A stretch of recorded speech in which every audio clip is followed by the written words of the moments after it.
deep into the earth. And whether we like it or not, as soon as my friends and I touch the ground, we are officially stranded here for the next 7 days.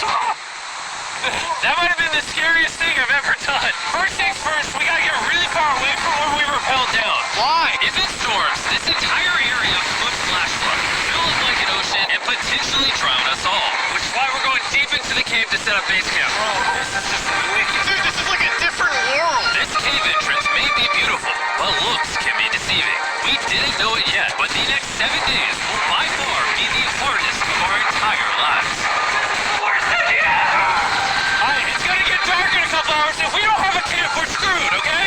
I know where you're going. Just looking for flat ground to set up camp. Upon entering the mouth of the cave, we stumbled upon an area with high enough elevation to protect us from any flash flooding, meaning that it was perfect for camp. Perfect is a crazy word. Good enough is what I would use. Good enough for camp. We spent the rest of day one grabbing our supplies that we were dropped with. Each one of these bags weighs like 80 pounds. And as you can see by the footage, we spent around 4 hours. This is very hard to traverse.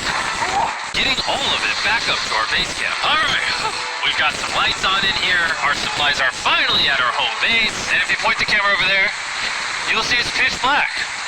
It took all day. And so, we set up the bare minimum for camping grounds. We drilled holes to hang up some ropes. Grab these, pull yourself up. Looks like the ropes will be able to support hammocks. And with the help of our survival guide Joel, we hung our hammocks. This thin rope is what holds up a hammock. Yep. Ate some dinner and prepared for a very cold night one. Not gonna lie, this hammock is way more comfortable than I thought it would be. Hey. Oh God. Why is my head so big, bro? This part of the cave is 2.5 kilometers deep, and we're basically camping at the entrance. Tomorrow, we have a lot of exploring. How'd you guys sleep? Horribly. I didn't. It's a very perplexing environment. The cave's constantly dripping water on us from above, so we put a tarp over us. But even still, the water's dripping into our hammocks. I have an idea. Let's make our shelter actually good. I say we connect these tarps so we stay dry while we're sleeping. That's literally genius. I'm not just a YouTuber, okay? My hammock gets out right here.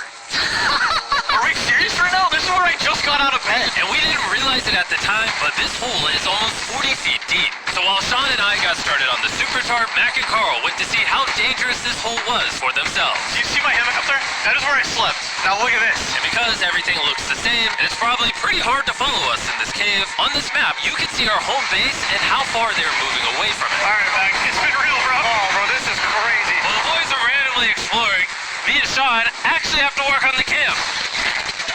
Why is there a sleeping bag over here? Because it smelled like pee. Ew. Lesson number 1, don't rate your sleeping bags. Why did we rent sleeping bags? Why did we not just buy sleeping bags? We're zip tying the tarps together to create one mega tarp. Don't mind me just trusting this rope with my life. And meanwhile, Mac and Carl were still in a hole. Oh my God, Mac. And eventually, they finally made it to the bottom. Hey! We're supposed to be working on camp. We just wanted to show how dangerous camp was. Just don't fall. It's a skill issue. Oh, okay. And even though they should have been on their way back, Carl and Mac insisted on seeing how deep they could go. Bro, this just looks so crazy. You think you could make it through the river? Well, little do these two know.